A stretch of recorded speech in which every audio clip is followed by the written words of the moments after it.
The Strait of Hormuz has always been a powder keg, a narrow strip of water where 30% of the world's seaborne oil passes every single day, but no one could have predicted the sheer scale of the geopolitical earthquake that just shattered the status quo. For years, the Iranian-Revolutionary Guard Corps has played a dangerous game of cat and mouse in these waters, harassing commercial shipping, seizing tankers, and hiding behind a veil of plausible deniability. They thought they had the United States figured out. They calculated that Washington would issue strongly worded statements, impose a few more economic sanctions, and eventually back down in the name of de-escalation. But they made a catastrophic miscalculation. The Tehran regime pushed their luck 1 inch too far, and in response, the United States military unleashed a masterclass in overwhelming, unapologetic naval supremacy that has left the world holding its breath. The rules of engagement have completely changed. The era of strategic patience is dead. What is unfolding right now in the Persian Gulf and the Gulf of Oman is not a routine patrol. It is a suffocating, ironclad naval blockade, and it is executing a systemic dismantling of Iran's entire maritime strategy. From the first minute the U.S. Navy decided to drop the hammer, the message sent to Tehran was written in steel, fire, and raw American power. To understand the sheer magnitude of this historic operation, you have to look at the spark that ignited the inferno. It began with an unprecedented wave of aggression from the IRGC. Emboldened by months of proxy attacks across the Middle East, Iranian fast attack craft began swarming international shipping lanes in a coordinated frenzy. They were not just shadowing ships anymore, they were taking kinetic action. Within a chaotic 48-hour window, multiple commercial vessels, including massive Suezmax-class tankers carrying millions of barrels of crude, were abruptly targeted. The distress calls echoing over the international maritime radio frequencies were chilling. Captains were reporting unprovoked gunfire across their bows. There were no warnings, no standard challenges, just sudden violent ambushes designed to terrorize global trade. It was a blatant attempt by Tehran to prove they held the ultimate kill switch for the global economy. They wanted to show the world that the Strait of Hormuz belonged to them. But the United States Central Command was watching every single move, and the Pentagon had already drawn a line in the sand. The response was not diplomatic. It was a mobilization of naval and air assets on a scale not seen since the peak of the Gulf War. The United States did not just send a message, they sent an armada. Suddenly, the skies and waters around the Arabian Peninsula were saturated with the most lethal, highly advanced warfighting machinery ever created. The centerpiece of this awe-inspiring show of force is the deployment of 2 complete carrier strike groups operating simultaneously right in Iran's backyard. The USS Gerald R. Ford, the largest, most technologically advanced aircraft carrier ever constructed by human hands, sailed into the theater with a vengeance. Weighing over 100,000 tons and powered by twin nuclear reactors, the Ford carries an air wing capable of plunging an entire nation into darkness. Flanking it in the broader operational basin is the U.S. Abraham Lincoln. Together, these 2 floating fortresses brought over 150 strike aircraft, including F/A-18 Super Hornets and 5th-generation F-35C Lightning IIs, practically parking them on Iran's doorstep. But aircraft carriers are just the tip of the spear. Slicing through the waves of the Gulf of Oman are the Arleigh Burke-class guided missile destroyers,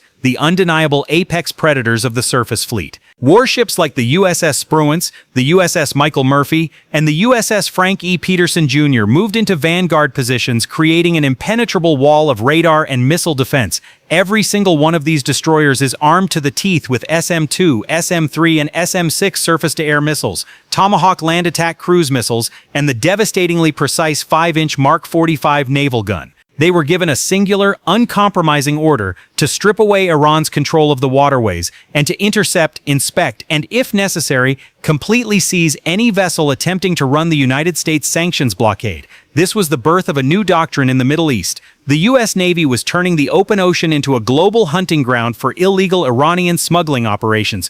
The moment of truth, the exact second the world realized America was not bluffing, occurred when the massive Iranian-flagged cargo ship MV Touska attempted to call the U.S. Navy's bluff. The Touska was no ordinary freighter, weighing in at tens of thousands of tons and blacklisted by the U.S. Treasury Department for years of illicit weapons and oil smuggling. This behemoth was practically a floating bank vault for the IRGC. The ship was steaming toward the strategic port of Bandar Abbas, fully loaded and completely ignoring the international sanctions regime. The captain of the Touska believed that the sheer size of his vessel and the fact that it was flying the Iranian flag would protect him from direct U.S. interference. He was dead wrong. The USS Spruance intercepted the colossal cargo ship in open waters, For 6 agonizing hours, the tension on the bridge of the Spruance was electric. The U.S. Navy issued perfectly clear, legally binding warnings over the radio. Over and over, the stern voice of an American naval officer demanded the Touska cut its engines and prepare to be boarded. Over and over, the Iranian crew ignored the hails, maintaining their course and speed, daring the Americans to pull the trigger. They bet their lives that the U.S. would not risk an international incident by firing on a sovereign vessel.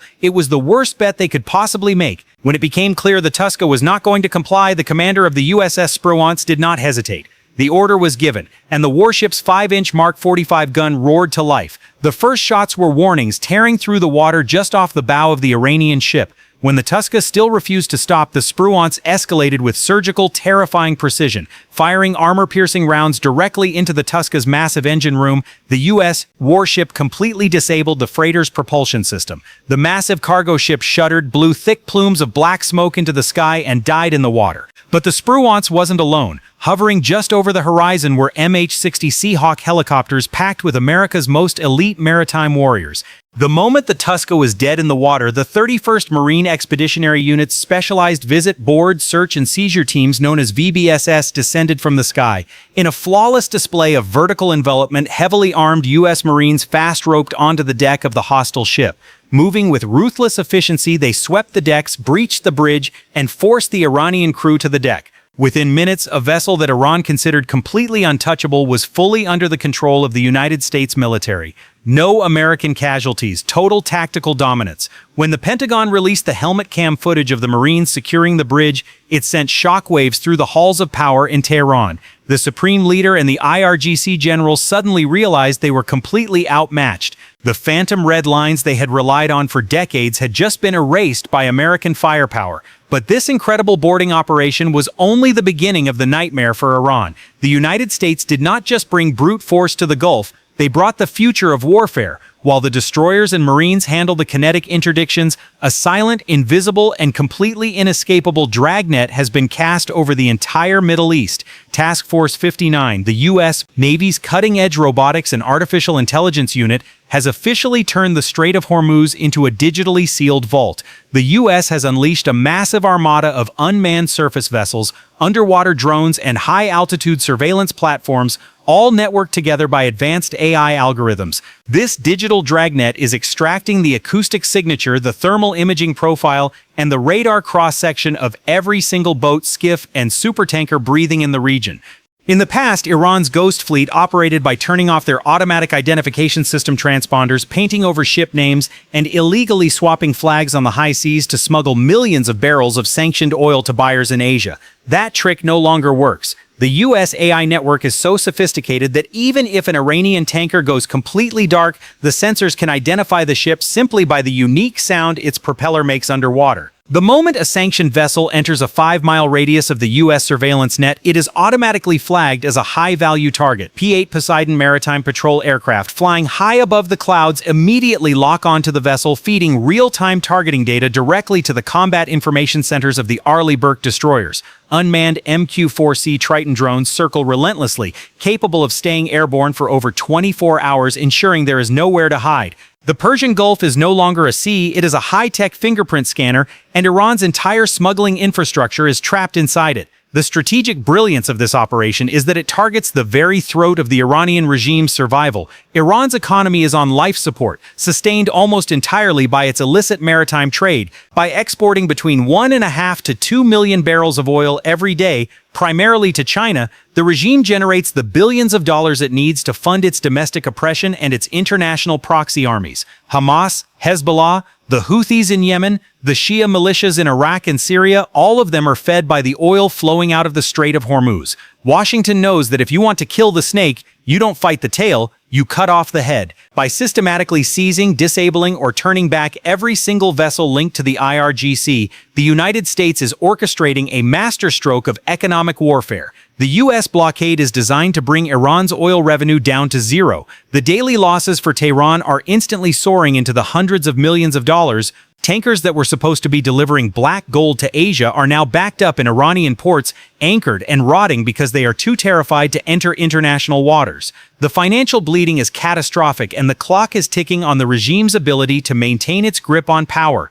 Of course, the Pentagon is not blind to the immense risks involved in choking out a desperate regime. The U.S. military has wargamed every single retaliatory scenario the IRGC could possibly dream up, and they have layered their defenses to counter every asymmetric threat. Iran's military doctrine in the Gulf relies on dirty, unconventional tactics designed to overwhelm larger conventional forces. They have stockpiled thousands of naval mines, many of them acoustic and magnetic, designed to break the backs of American destroyers in the shallow, congested shipping lanes. In response, the U.S. Navy has deployed forward staging bases like the USS Lewis B. Puller, launching autonomous minesweeping drones that clear the waters miles ahead of the carrier strike groups. Iran also relies heavily on its fleet of hundreds of heavily armed fast attack craft. Their strategy is the swarm, launching dozens of small, incredibly fast boats from hidden coastal inlets, armed with rockets and anti-ship missiles, hoping to overwhelm the radar and automated defense systems of a U.S. warship before it can shoot them all down. But the United States has prepared a terrifying counter-swarm.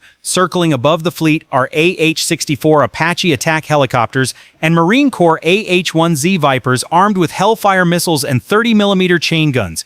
These helicopters specialize in hunting fast-moving surface targets, turning IRGC speedboats into splintered fiberglass before they ever get within striking distance of a destroyer. Furthermore, the warships themselves are equipped with the legendary Phalanx Close-In Weapon System, the CIWS, affectionately known by sailors as R2-D2. If an Iranian missile or speedboat breaches the outer defenses, the CIWS unleashes a microscopic wall of depleted uranium armor-piercing rounds at a rate of 4,500 rounds per minute, literally shredding the threat out of existence. And what about Iran's vaunted shore-based anti-ship cruise missiles? Hidden deep inside mountain bunkers and mobile launchers along the rugged Iranian coastline, these Noor and Qader-class missiles are designed to pop up, fire, and hide. But the U.S. has the ultimate trump card in the skies. The F-35 Lightning IIs deployed in the theater are not just fighter jets, they are flying supercomputers. With their unmatched stealth capabilities and advanced electronic warfare suites, the F-35s can penetrate Iranian airspace completely undetected,